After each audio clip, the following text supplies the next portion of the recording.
Bom, Joyce, bom dia. Primeiro, obrigada por você aceitar meu convite. E vamos lá. Obrigada. Eu falei um pouquinho de você, mas eu gostaria que você se apresentasse. Conta pra gente, né, a sua experiência nessa área financeira e o que você tem feito. Obrigada, Ana. Bom dia para as suas seguidoras também. Espero que todo mundo esteja bem, com saúde em casa. Obrigada pelo convite. Eu vou falar um pouquinho da minha experiência. Eu tenho mais de 20 anos de mercado financeiro, sempre focado em ajudar as empresas, né? Então, metade dessa minha experiência foi trabalhando em grandes bancos. Trabalhei no Banco Itaú, no Banco Real, que hoje não existe mais, que depois foi comprado pelo Banco ABN. E sempre na parte de estruturar e criar produtos e serviços para a pessoa jurídica. Então, trabalhei sempre em produtos, desde empresas pequenas e médias até grandes corporações, né? Depois fui trabalhar no mundo corporativo, né? Numa grande empresa de infraestrutura, também focando em administrar as participações que a empresa comprava, né? Sempre na parte financeira, parte administrativa financeira. E nos últimos 3 anos, eu tenho trabalhado em consultoria na parte de reestruturação financeira de empresas de pequeno e médio porte. Tá? Então, sempre focada aí nessa parte financeira de pessoa jurídica. Então, Joyce, você sabe que depois que a gente conversou, fui dar uma pesquisada para entender, né, por que muitas pequenas empresas fecham assim muito rápido. E aí eu vi uma notícia até recente do Sebrae, eu acho que é do dia 20 de março, dizendo que 7% das pequenas empresas fecham por falta de lucro, 20% por falta de capital e 50% não sabem se tem lucro ou prejuízo. Quer dizer, basicamente, o maior problema, a maior dificuldade dessas empresas é a questão financeira. E aí eu chego à conclusão que não adianta, você pode vender muito, ter muitos clientes, mas se você não organizar a questão financeira, a sua empresa não vai para frente, né? Exatamente. E desses 50%, basicamente, quando fala que é porque ele não tem uma gestão financeira. E a gente fala que tudo começa com uma boa elaboração do fluxo de caixa. Não precisa, quando a gente fala de fluxo de caixa, Anne, a gente fala assim, eu preciso de uma planilha super elaborada, super técnica. Não. Você precisa construir o seu fluxo de caixa com aquilo que você se sinta confortável, que seja fácil para você atualizar o seu dia a dia, independente do tamanho do seu negócio. Aí o pessoal fala, mas o que é um fluxo de caixa? Na verdade, Boa. na verdade, um registro de tudo que entra e tudo que sai. Quando a gente fala tudo que entra, são as suas vendas, né? E tudo que sai é um registro das suas despesas. Então, a gente fala assim que 50% das empresas, elas morrem nos 4 anos de vida porque elas não fazem um registro dos recebimentos e das saídas, né? Que são os pagamentos. E quando a gente fala isso, assim, a gente tem inúmeras maneiras de construir um fluxo de caixa. E a gente está falando aqui, e pela minha experiência até em grandes corporações, às vezes a gente vê grandes empresas que não têm um fluxo de caixa adequado.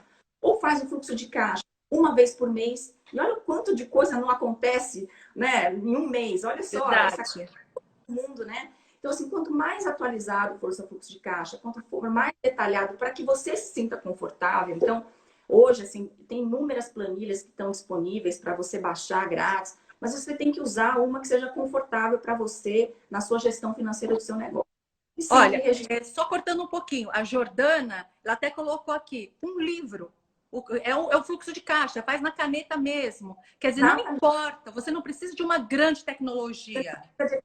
Eu falo assim, até no caderninho serve. Né? A gente fala assim, até aquela vendinha da esquina, ele tinha lá o que a gente chamava do fluxo de caixa, que era tudo que entra e tudo que sai. Então, antigamente, Exatamente. eu falo assim sempre para os clientes, você tem que ter um fluxo de caixa que você se sinta confortável e que você consiga atualizar de tempos em tempos. Não adianta você atualizar uma vez por mês, né? Acontece tanta coisa uma vez por mês. Um cliente, que seja um cliente principal, que a maior parte das suas vendas ele deixa de pagar, ele atrasa 5, uma semana, 10 dias, quer dizer, isso bagunça todos os caixas. Então, todos os grandes eventos, eles têm que ser atualizados. Óbvio que você faz com uma periodicidade. Se você consegue fazer isso diariamente, se você consegue fazer isso semanalmente, melhor ainda, né? Então, assim, a gente fala que, principalmente agora nesses momentos de crise, eu fico imaginando quem não tem o controle do fluxo de caixa, o quanto teve um impacto, né, no seu negócio. Vou dar um exemplo. Muita gente aí no momento de crise se viu obrigado a reformular o negócio, fazer promoções, né? Então você vai lá e faz uma promoção e você nota que realmente você teve 25% de aumento nas suas vendas. Beleza, você fica super feliz.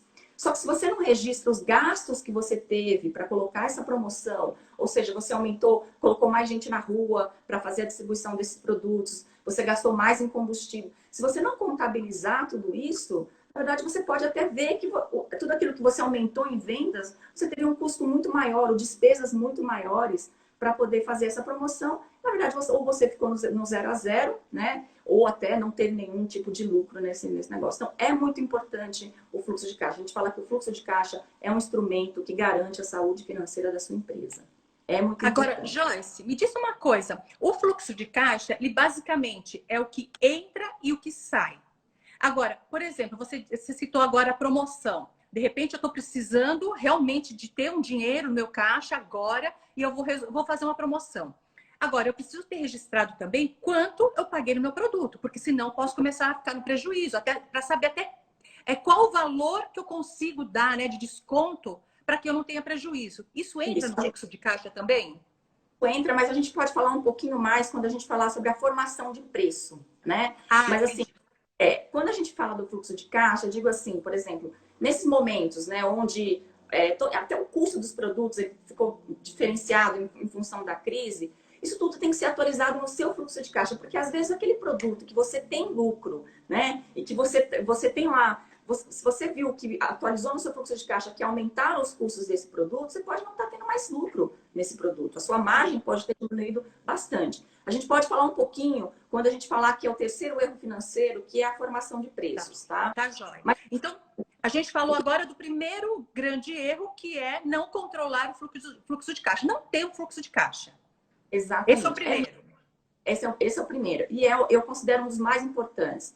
Porque você precisa saber tudo que entra no seu caixa, tudo que sai, e até para questões de gestão. Por exemplo, você sabe o quanto você vai ter daqui uma semana de recebimento das suas vendas dos seus clientes. Né? E você sabe que daqui uma semana vai ter uma promoção do custo ou de um insumo que é necessário para a sua produção, ou para quem são as revendedoras, você vai ter uma promoção de um produto que você pode colocar no seu estoque num preço muito menor, você adquirir esse produto num preço menor, porque você tem caixa para isso. Ou seja, você tem um planejamento do que entra e o que sai.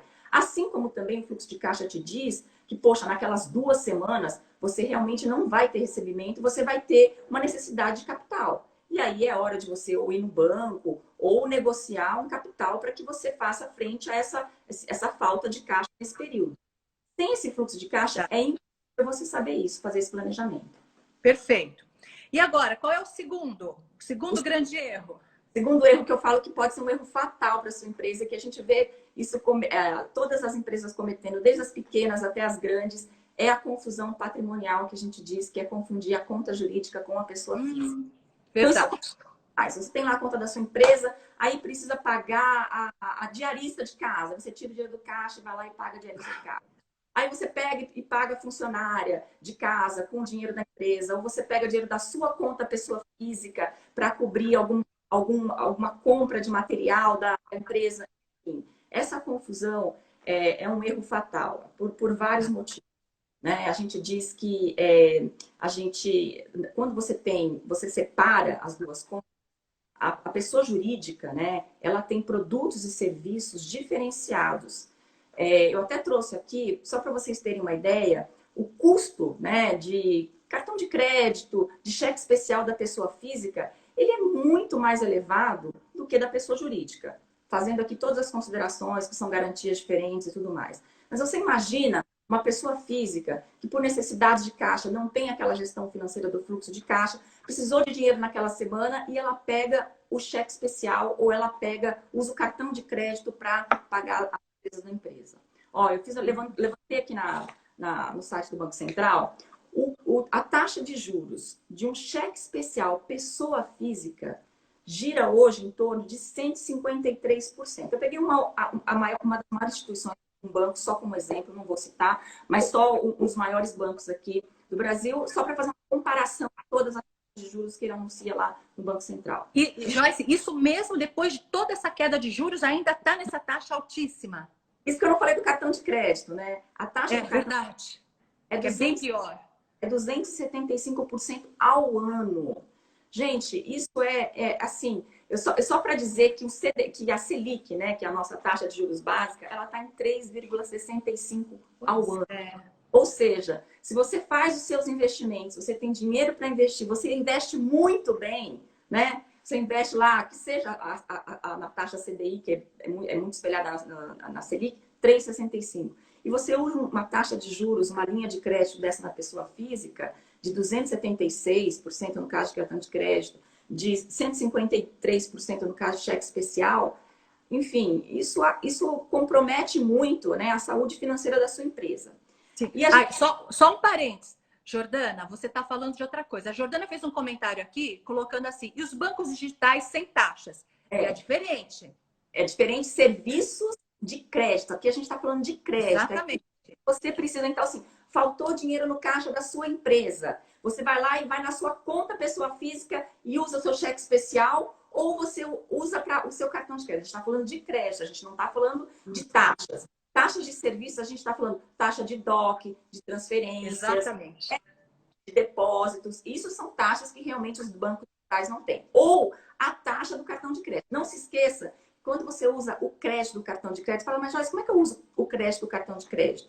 É quando você usa a fatura, você faz as compras, você não paga o valor total da fatura. Então, você parcela isso, obviamente tem uma taxa de juros.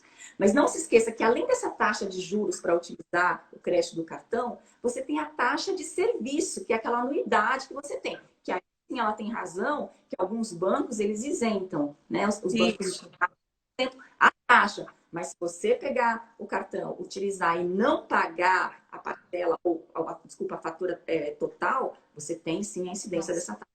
E é uma bola de neve, né? Porque isso cresce demais. A gente está falando essas taxas absurdas do ponto de vista de pessoa física. Só para fazer uma comparação. Quando você separa a pessoa física da pessoa jurídica, a pessoa jurídica ela tem produtos e serviços específicos para a pessoa jurídica, tá? Aqui a gente está fazendo essa comparação só para ver a diferença, mas obviamente que na pessoa jurídica você tem outras garantias, enfim, ele olha o fluxo de caixa da sua empresa, ele vê o seu negócio, né? Mas comparativamente um cheque especial, né, que a gente está falando aqui de 153% da pessoa física, quando a gente compara um produto similar na pessoa jurídica, que é a conta garantida, que é na verdade um limite que fica disponível na sua conta corrente, a gente está falando algo em torno de 42% ao ano. Então, nossa, que diferença! 153% ao ano pessoa física, quanto 42% ao ano pessoa jurídica. Então, são produtos diferenciados, né? Então, mesmo, por isso que a gente fala que, além de separar, além de toda a parte societária, né? A gente fala assim que hoje você tem estruturas societárias para sua empresa, né? Onde a empresa pode até falir na pessoa jurídica, mas a pessoa não fale na pessoa física. Tá? E a gente vê muitas vezes, quando tem essa confusão patrimonial, a pessoa vai no banco, a pessoa física, pede um empréstimo para a empresa dela, coloca a casa como garantia, ou a casa dos pais, enfim. E quando ele não consegue pagar essa dívida, o banco executa, ele fica até sem onde morar. Sim, verdade. Ou outros bens que são importantes. A gente fala assim, ele fica até sem dinheiro para pagar a mensalidade da escola. Essa confusão patrimonial, ele é um erro fatal. Ele é tanto ruim para a sua empresa, como para a pessoa física mesmo. Né? Mas, Joyce, sabe o que acontece com esses pequenos empreendedores? Muitas vezes, eles não têm uma empresa aberta. Por isso que eles fazem essa confusão, essa mistura, né, do dinheiro, tanto da pessoa física quanto jurídica. Mas agora, existe o MEI, né? Que é uma forma da pessoa até, não sei se é se legalizar como pessoa jurídica. E quando ela abre uma conta como MEI, ela se beneficia também desses juros mais baixos, dessas condições para a pessoa jurídica? Sim. Ela tem um CNPJ, ela consegue ir no banco e abrir uma conta. Você tem contas, assim como você tem contas pessoas físicas de várias cestas de produtos, que a gente chama, né? Sim. Assim você fala, eu sou Premium, eu sou Platinum, eu sou, infeliz, dão nomes bonitinhos, Gold, enfim. Você também tem da pessoa jurídica, você tem a PJ, que a gente chama, você tem a média empresa, você tem a grande empresa. Então, você tem condições de abrir, sim. E quanto mais organizada a sua empresa é e tem uma gestão financeira, tudo isso tem valor quando você vai no banco e mostra toda essa organização, tá? A gente fala assim, mesmo que a empresa ela não tenha uma estrutura financeira ou uma parte de contabilidade, a gente fala que tem que ter essa segregação. Então, olha, você tem o seu negócio, você abre uma conta, você não tem ainda uma formalização para abrir uma conta da pessoa jurídica. Então, abre uma conta separada. Tá. Abre uma conta separada. Por quê? Todo o seu negócio precisa estar muito separado das pessoas jurídicas. Mas você fala assim, mas como é que dá, pessoa física? Mas como é que eu faço para pagar minhas despesas pessoais? Atribui um valor, que a gente chama de prolabore nas grandes empresas, mas assim, Uhum. o que seja o seu salário, as suas Sim. despesas pessoais, né? E você se mantém, obviamente você fala, eu quero um prolabore enorme. Obviamente que esse prolabore ou esse valor do seu salário, né, ele tem que ser compatível com o tamanho do seu negócio. E aí você ter essa disciplina de separar o que é o valor para suas despesas pessoais, para você fazer essa retirada das suas despesas pessoais e das despesas da empresa. Isso é muito importante para a gestão financeira da empresa. Por quê? Vamos voltar àquele primeiro ponto que a gente falou do fluxo de caixa. Se você não consegue ter o que você, todos os seus recebimentos, as suas entradas e as suas saídas, e se nessas saídas você não sabe se saiu porque você comprou o produto, a matéria-prima para o seu produto, ou você pagou a sua funcionária ou o seu cabeleireiro, enfim, você nunca vai saber exatamente se o seu negócio está dando lucro, está dando resultado positivo ou não, porque você não vai conseguir apurar, né? Tudo isso. Verdade. Bom, fica a dica então para as pessoas que acham assim que é muito complicado abrir uma empresa. Hoje é possível abrir pelo MEI. E com isso você tem um CNPJ e você consegue abrir uma conta. Então vamos separar realmente, gente, essas despesas, essas contas, né? O que é despesa da empresa, da empresa. O que é só despesa? Cabeleireiro, uma faxineira, seu passeio, é outra despesa. Isso é fundamental, certo? Bom, Joyce, Exatamente. vamos agora ao terceiro grande erro dos pequenos empreendedores. Isso, que a gente fala que é o calcular o preço de venda do produto, né? E aqui eu vou contar uma historinha recente de uma pequena empreendedora que, Joyce, eu falei, nossa, mas seu produto está vendendo bastante. Ela colocou uma conta no Instagram, começou a fazer excelente. Eu falei, e aí, como é que me fala, como é que você chegou nesse produto? Não, mas a gente está vendendo super bem, meu preço está ótimo. Eu falei, ok, mas como é que você fez a, a composição desse preço? Ela falou, eu compro material. Eu falei, então vamos cá, vamos fazer. E a gente fez assim uma coisa na mão mesmo, ali no papel. Quanto é que você paga o metro do tecido? E a gente colocou o metro do tecido, o aviamento que ela colocava em volta. Ela falou, Joyce, eu adoro colocar uma fita no pacote, eu gosto de colocar o cheirinho. Quando a pessoa abrir, chegar um cheirinho e tem um cartãozinho, que, né, aquele cartãozinho com uma mensagem fofa escrito à mão. Quando ela viu na composição de custos dela que todo esse, a gente diz de mimos, né, que seja o cheirinho, ou seja, a essência que ela colocava, mais o cartãozinho que ela mandou fazer personalizado, a fita que era maravilhosa, custava muito mais do que o próprio tecido que ela fazia, Olha, que né, eram umas cangas decoradas. Então, assim, aí isso tudo foi uma oportunidade para ela rever esse tipo. Todo mundo gostaria de fazer uma embalagem maravilhosa, só que a embalagem não pode custar mais cara que o produto, né? Todos esses outros mimos do produto. Porque ela falou, não, eu vejo mais ou menos quanto que os concorrentes estão precificando. Então, assim, muito importante. Quando a gente fala que basicamente o preço ele tem três componentes. O custo, né? Então a gente tem lá a gente fala o custo de produção, o custo do seu material, da matéria-prima, e a gente fala também de todos os impostos. A gente não pode, a gente chama, quando a gente fala de custo, fala de duas coisas. O custo da produção, que é necessário para produzir, para produzir o produto, né? Enfim, ou para você comprar, né, a sua matéria-prima. E o que a uhum. gente fala de custo fixo, né? Então, a gente chama de custo variável, que é o da produção, e o custo fixo, que é o aluguel, a internet,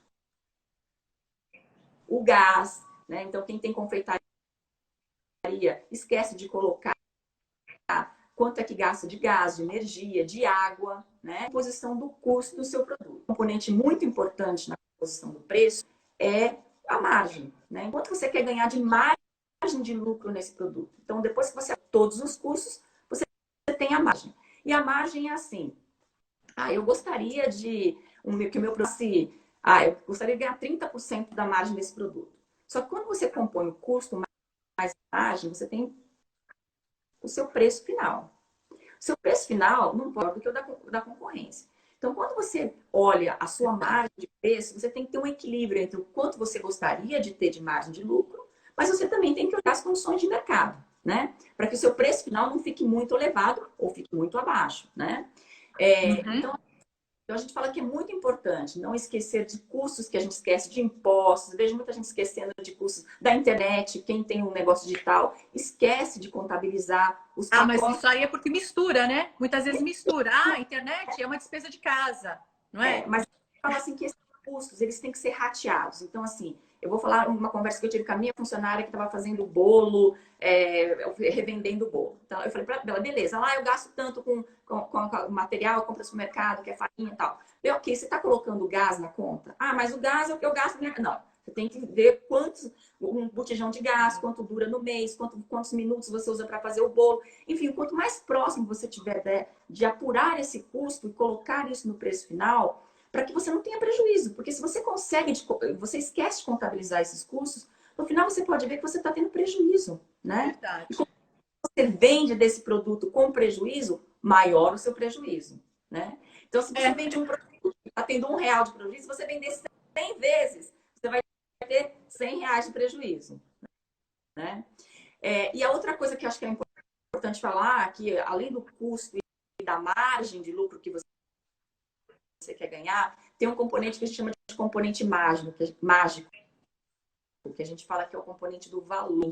É aquilo que faz o seu produto ser diferente e que você pode, as grandes marcas como Apple, Ferrari, enfim, a gente fala que eles têm lá o componente mágico, que é o valor que as pessoas pagam por aquele produto, que realmente é muito mais além do custo da produção e da margem de lucro. Então, assim, o preço final do seu produto ele é composto pelos custos, não esqueçam dos custos fixos e variáveis, né, que a gente chama, a margem de lucro que você quer ganhar tem que ter e, obviamente, o que a gente chama do valor do produto, né, que é a marca, é o seu diferencial, enfim. Isso é muito... A gente tenta colocá-la de novo. Tá?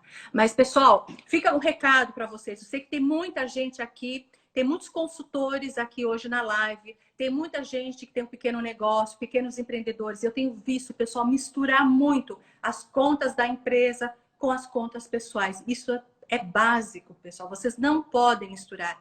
Realmente tem que fazer essa separação. E quem não tem ainda uma conta MEI para ter um CNPJ, faça uma conta. Sai super barato, é super rápido, simples. E isso vai trazer muitos benefícios. Eu não sabia, assim, realmente eu nunca me atentei a essas taxas de juros, né? Que eram tão diferentes da pessoa física para a pessoa jurídica. Deixa eu ver de novo aqui, vamos ver se eu consigo colocar já. É só para ela fazer uma conclusão, mas a gente praticamente já falou de tudo, dos 3 grandes erros aqui. Qualquer coisa a gente volta com a Joyce outro dia. Deixa eu ver se eu encontro a Joyce aqui. E eu tenho uma pergunta aqui que eu estou devendo a resposta, que foi bem interessante do Caio, que ele falou exatamente da questão da composição do preço quando for serviço. Eu gostaria muito de responder a sua questão, viu? Deixa eu ver se o nome é Caio mesmo, mas eu acho que é. Deixa eu ver aqui. Estou procurando.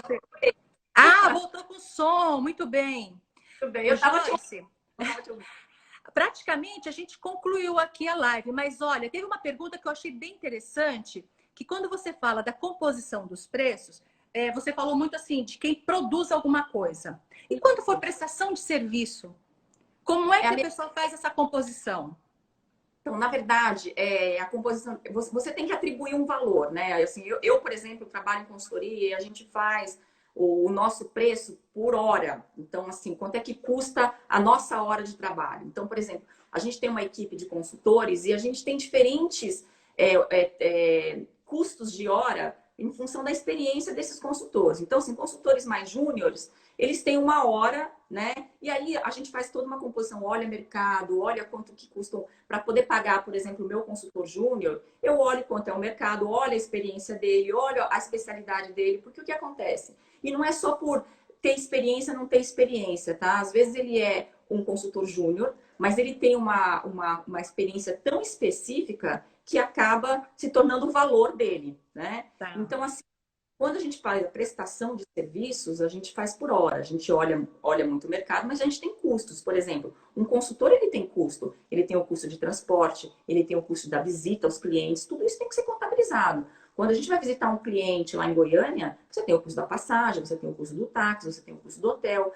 Tudo isso é contabilizado para fazer o preço para o cliente. Então, quando a gente coloca uma proposta de preço para o cliente, a gente coloca exatamente considerando todos esses custos. Obviamente que todos esses custos eles são combinados e acordados previamente com o cliente, né?